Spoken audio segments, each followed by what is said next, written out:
Hey guys, Alex and Ted from 7th Hour Films back again with Good Omens. Last time, I know where I'm going. What happened on that one?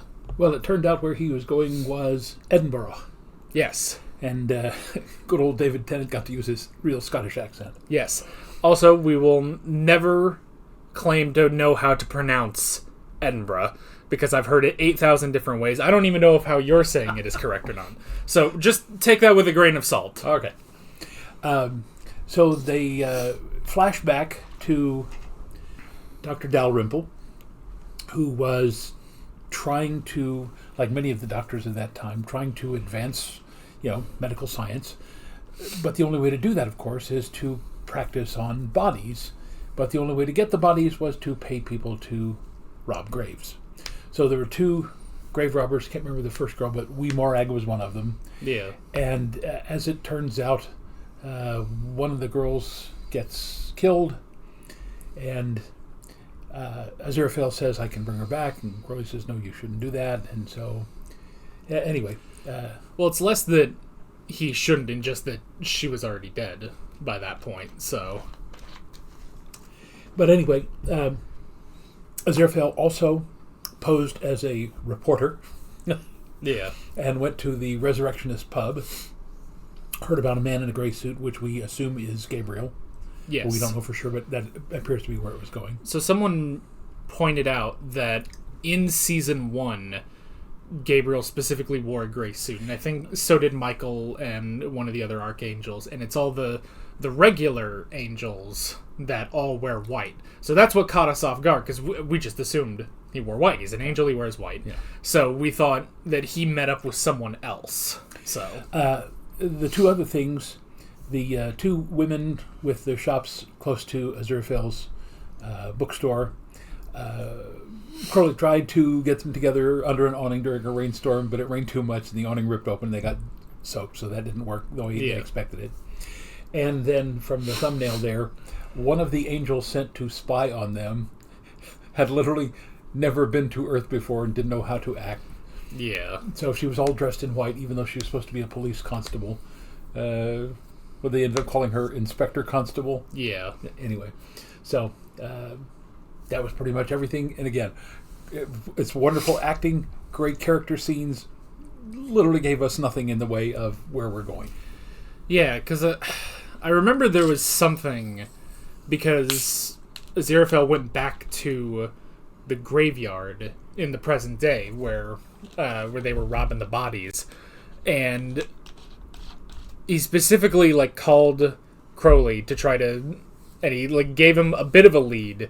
I think it was just he told him about Gabriel went to this pub basically, they had some sort of operation next door that's just a portal to heaven, and the disguise is they were Masons or something.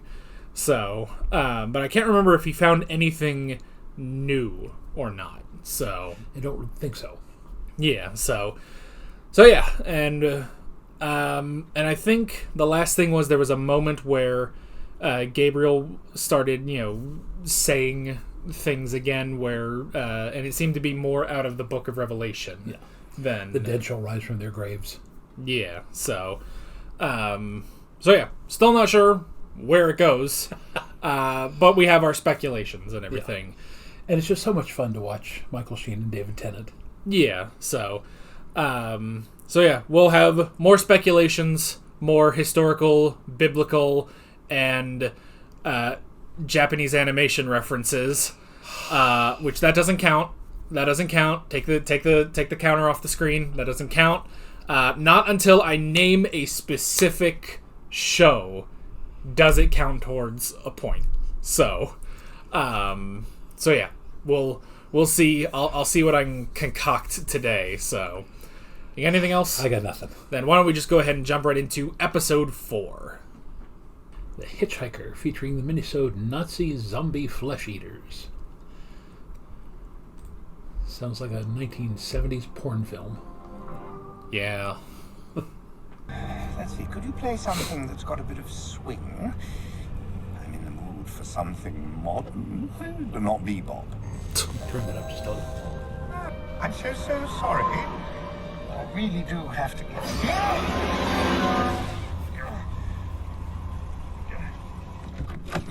I'm so sorry. Can you be an angel and give me a lift? Only my car's broken down and my phone's dead.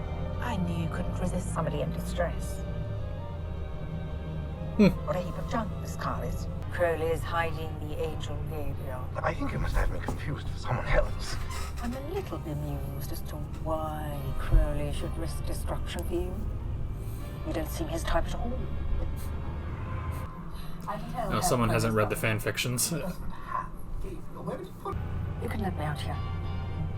This is middle of nowhere. Sounds about right. It's okay. You've already told me where he is.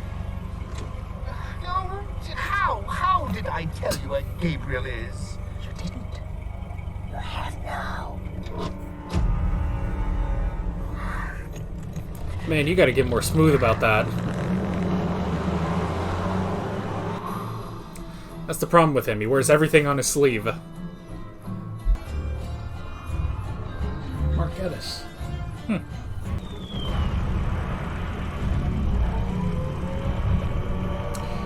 I've been wondering if that set with the bookstore on it is an actual street in London or if it's a set somewhere. Oh yeah, this was from season 1. Yeah. Hello! Have a miserable eternity. We'd like to apologise for the weight of the conditions, but we won't. Excuse me. Hello! Have a miserable eternity. We'd like to apologise for the weight of the conditions. Things could be worse, and they will be. Oh, fire cooler. I could get you in front of the dark house. You do that for me? Then someday, and that day may never come, I could call on you to do a service for me. Yeah, well.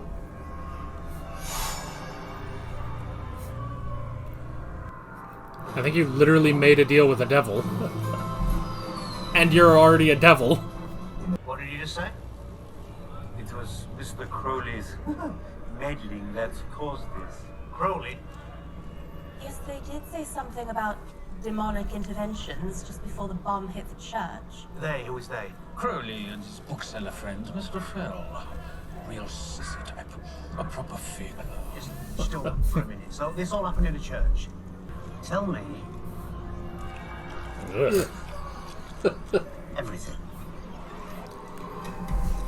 Yeah, I forgot his feet were burning while he was in there. Right, here's the deal. I can grant you a temporary license to go back up to Earth as zombies for 24 hours. Zombies. Zombies, yes, the living dead. Then, if you are able to find me hard proof that the demon, Crowley, and this Mr. Fell, who from your description appears to be an angel, are not just associating, but actively working together, I will be authorized to grant you freedom from hell and damnation. You don't want to do it? No problem. The alternative is this. No, not it. That's Asteroid. He just brought me the clicker. Yup.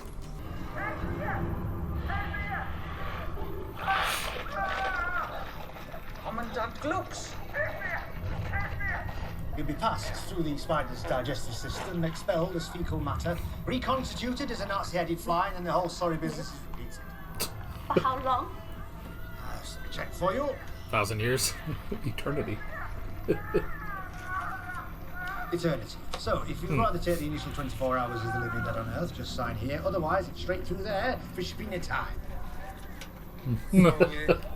I'll tell you a story that is sure to please of the great party contest. I suppose that's dinner. Almost. Chickeny. Or chopped liver.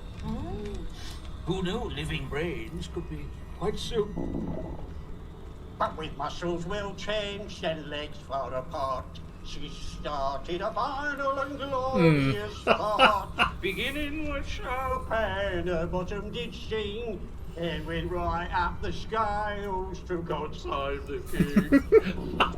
His needs repeating on me. Sorry. Go on, then. I'm a lonely GI, anxiously awaiting the arrival of the ladies of Camelot. Amaze me. Yep. Come on, Mr. British man. Wow me with your miracles. Can I just say that I do... Well, what is he saying? He says banana, Banana.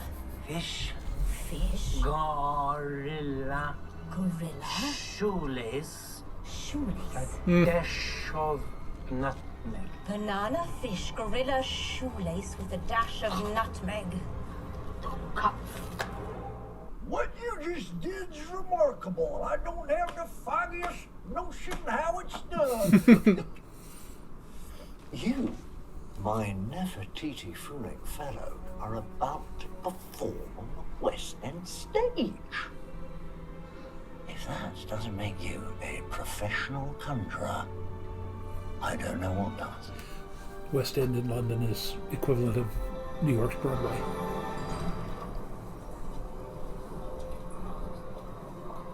There's an interesting Sherlock Holmes story by Nicholas Meyer, who directed Wrath of Khan, called The West End Horror. Oh, yes. Yeah, I do have a gift for proper.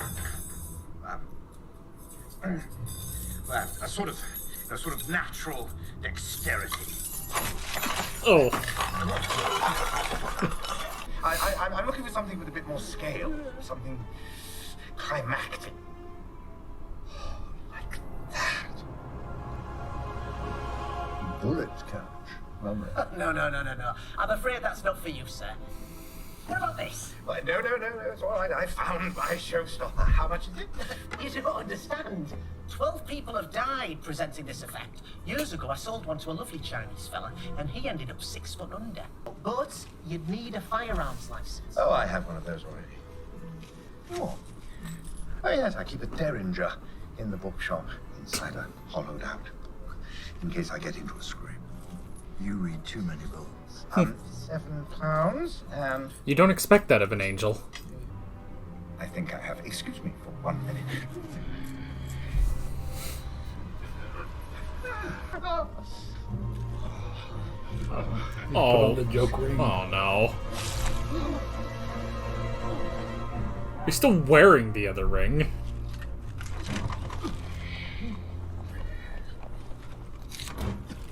Ugh. Oof. Now, who came up with the idea of, alright, here's the magic act. I'll shoot you, try not to die. I bet you're all thinking, what's that man doing up there? On the stage. Is he here to amaze and befuddle us all with his prestidigitation? And jiggery pokery. Get on with it! You haven't planned this part well, out. the answer is anyone here familiar with using firearms?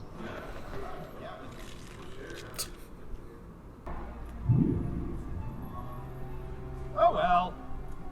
Sometimes meet a stubborn. So Now he's actually got to learn how to do this. the main event. Take this rifle. Ah, the gentlemen of the press are intrigued already, I see. Now, sir, They didn't have Polaroids then. I would ask that you take Very advanced technology in hell. and I'll just squeeze that a bit there. Didn't you fight a gun before? Not as such. That's not really needed when you have hellfire. are you ready, sir? When you hear my signal, sir, shoot. Even the cameraman's nervous, he keeps shaking.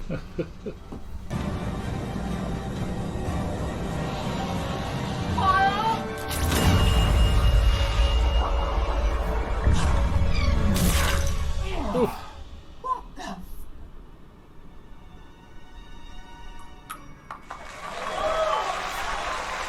Ah.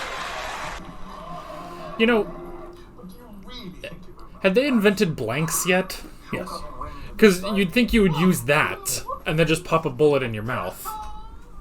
May to inform you as a representative of the higher powers of hell, that you, Crowley, are in breach of the infernal code, consulting and collaborating with an angel, Fell the Marvelous, aka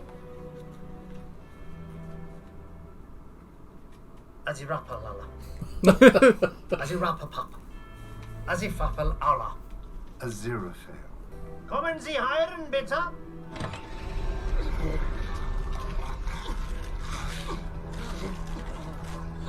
Ugh. They're really decaying. From the man in the magic. Don't bother trying any funny business. I think you'll find someone who has great authority has put a half-hour miracle block on this entire theatre. Who? Me, who do you think? Come on, come on. Does anyone got a lighter? Switched it out. I'm Crowley. Shall we? Oh, we shan't. It's ridiculous. What's ridiculous? It's the one magic trick he's good at. Clause 17. Unrevocable eternal life on Earth. They're zombies. Granted.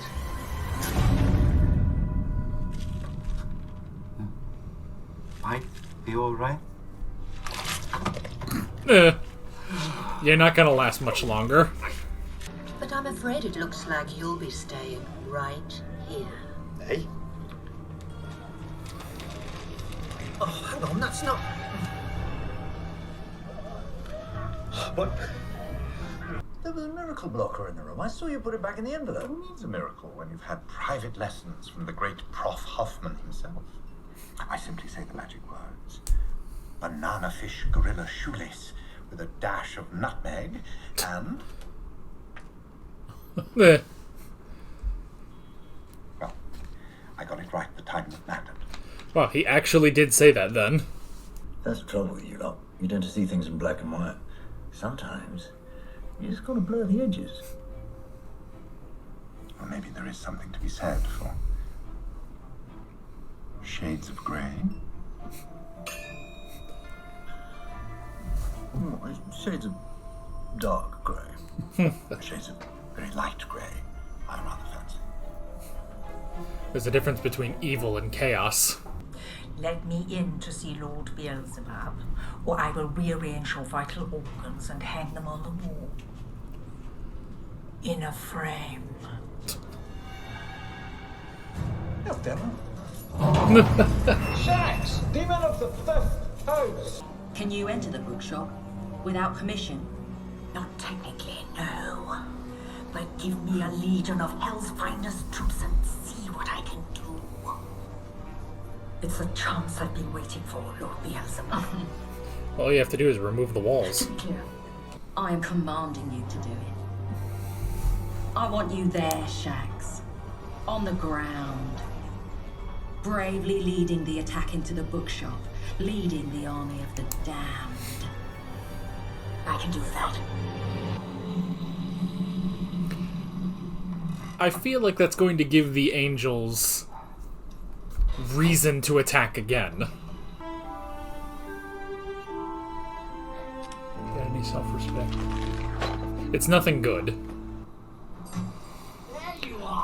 I love it's the most British messaging app I've ever seen. Oh, by the way, the whole sudden rain and awning thing was a complete washout. Sorry? You know, project making Lena fall in love with Maggie. I failed. She'll go. Oh, I see. Well then, Wickworth Street Traders and Shopkeepers Association monthly meeting. Here we come. You're really hosting the meeting? Absolutely. And I can guarantee you, it will be a night to remember. Alrighty. Episode 4. Aziraphale sucks at magic. So, literally nothing happened. You know, okay, now we got 2 episodes left. And we're gonna see... And we know that this is not the stuff that they had thought about for the sequel. That's gonna be more of Season 3. I mentioned filler arcs earlier. At least, unlike most filler arcs that exist, this is at least entertaining to watch. Yes. But the episode literally ended with, so what did you find out? Nothing, but I'm close to something. Like, the only big thing from this episode, really, is the Legion is going to attack the bookstore. Which, I'm thinking, that sounds like a whole, like, beginning of a war going on. It's like, well, they attacked, and now the angels will attack. I don't know. So, which,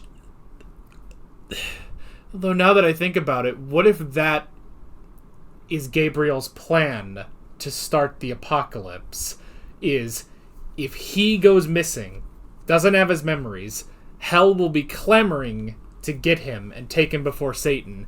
Therefore, they will attack the bookshop where the angels already don't like Aziraphale and Crowley, thus giving the angels probable cause to go in and attack the demons of hell.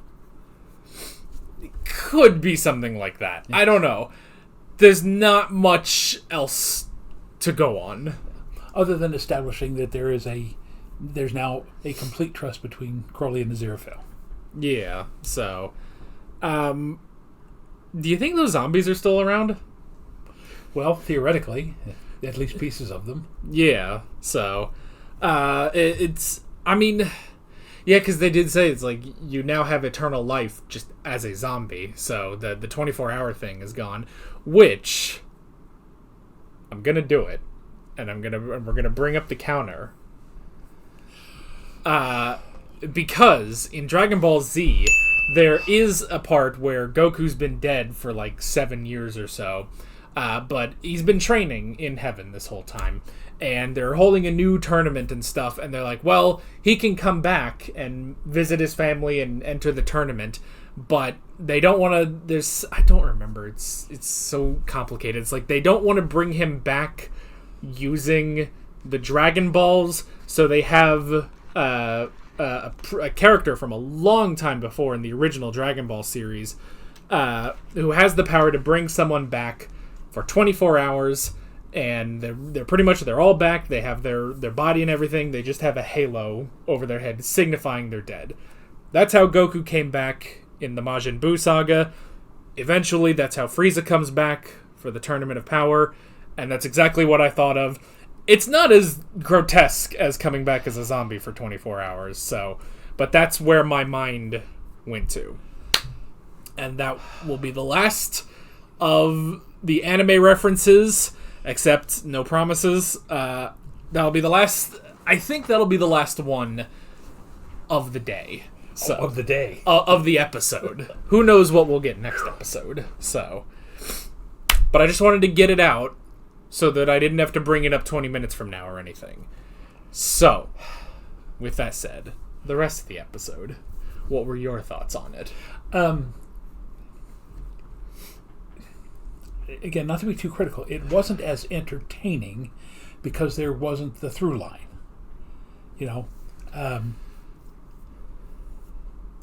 there was the sort of the through line of Shax and the intermediary there. Finally, catching them in the 1940s, and then trying to bring it up to date into the modern times. But again, it was all character. It seemed to me the magician's show at the dance hall there in the West End seemed a little slow. They seemed to be padding it out, as we tend to say in the Doctor Who reactions. Yeah. So the fact that they didn't get any new clues, the fact that this really didn't go anywhere, and people hate it when we talk about the title. The Hitchhiker was in the first 2 minutes, and then wasn't there. I mean, there should have been something about the magic show, or it should have been. So what was the rest of it featuring? Like, was it Nazis? Nazi zombie flesh eaters. Yeah, it should. That's what the episode should have been called, featuring the mini-sode, The Hitchhiker, because that's, that was really just a bookend of the story, which also does make me wonder. It's like, all right, so, which I mean, this happens in shows and everything, but boy, Neil Gaiman didn't write a lot then for this episode, because the minisodes are specifically written by other people. So I don't know. It's definitely a strange formatting for this season. And I know, when I talk about filler, like there's, no matter what show it is, if I talk about filler, there's somebody who gets very defensive about it. Filler is a very divisive topic in any show. But with this, when I say this is filler, I'm not saying like, oh, you can just skip it, none of it's important. Because there's a lot of filler where it's like, yes, there's something here. There's character moments in this or something, like, but there are moments, there are bad filler, especially, from where the term filler comes from in the really old anime series, One Piece, Yu-Gi-Oh!, Naruto, all that stuff. Like, those are like, yes, avoid that like the plague, because that's not good. It's not in the original manga or anything. It's not what the author created. It's something to pad out the anime while the manga kept going. And here, it is, you could almost argue the same thing of like, well, this is something to give us a season 2 while Neil Gaiman works on, the ideas that he and Terry Pratchett had for a sequel, and that'll be season 3. Yeah. But here, it is still good. It is still worth watching. But you kind of have to sit here. You almost have to know this is sort of like filler-ish. Yeah. Is it useful? Sure. Is it good? Yes. The performances are still great. It's still fun. But like there needs to, I don't know. It's the problem that there's no other word for filler, and filler has just become such a terrible word, especially in the anime community, that I can't even like say it here without someone being like, well, it's not filler because it's all, it serves this point and this point and this point. It's like, that's great. But what advanced the plot in this episode, apart from the ending where Shax is going to take a legion to storm the bookstore? A legion of foul fiends. Yeah. Who knows? They might start selling books. So, but even that, it's like that is completely separate from the overall story of this episode, which was the demon trying to prove that Crowley and Aziraphale were working together. So, I don't know. Which, the other problem with that, I think, is we know nothing's going to happen because it's in 1941. We've already seen, the present day, and they're fine until the events of the first season. So, I think one thing too because you said the magic show itself was a little slow, I think because they portrayed Aziraphale as nervous, he's very nervous, suddenly he's in over his head and he doesn't quite know what to do. I feel like that should have been one of the greatest things for him, because he's very confident about his terrible magic. And so he should have gone up there and been able to, maybe not wow the audience of, all those presumably drunk British men that just wanted to see, the girls. But he should have some level of confidence, I think, going up there. Yeah. So, and then the rifle. Okay, so the point of the rifle, this is the dumbest magic trick I've ever seen, is have someone look like they're aiming for the mouth, but then they veer off just enough so that it doesn't hit them, and then the magician just has the bullet in his mouth. Because I was watching that like, okay, how is this supposed to work? How is it supposed to work if you're not an angel who cannot be killed? I guess this does beg the question, if they don't have their miracles, can the two of them be killed? I don't know. I don't know how... I mean, you want to talk about anime, talk about power scaling. I don't know how power scaling works in this show. And frankly, even in anime, that's not something you ever want to talk about, power scaling. It's a horrible thing. So yeah. So I don't know. I don't know. It's interesting, and it's strange that hell just has a thing that just blocks miracles for a while. Like, oh, all right, that's interesting that they just have that technology, you know. I have to say, one of the highlights of the entire episode for me was the old tramp singing about the farting contest. Yeah, that was funny. And they sort of show it a bit that once they eat the guy, that one of them does start singing a bit. Reminds me of iZombie a bit. Yeah. So that was a good, weird mess of a show. It's like Gotham. That show is a mess, but it's so fun. So, all right, what do you got? Anything? Not much else, honestly. Now, there's a clue right there at the end too, where Crowley said he heard Gabriel. Did he say singing? I thought it was snoring, while he was But he asleep. said something before snoring, and I don't remember what it was. Maybe, yeah. So anyway, yeah. So I thought maybe there was something in there where, he was probably prophesying again or whatever. Yeah. But again, it was almost a throwaway. Yeah. It'll be interesting because we only have 2 episodes left of this season.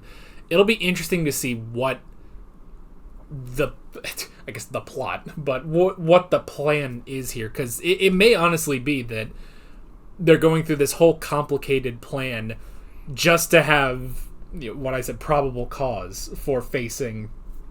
Because that's the thing is, at the end of season 1, they mention, well, heaven and hell, they're just gonna go to war without the Antichrist, without the horsemen. They all just left. So it's like they're just going to attack, and Earth is going to be the battleground, and that's going to be the apocalypse. And that's where we leave off in season 1, to where it's like, well, so that'll be what eventually happens, and now we have this, and it could be. Now, see, I don't see this show turning into like a gritty supernatural war drama. So obviously there will be some sort of twist on it for the 3rd season, but it would be interesting if that is just sort of the plan, just to, like, they can't just fight, they can't just go out and fight. They have to have a reason. So heaven is maybe giving hell a reason to attack the earth.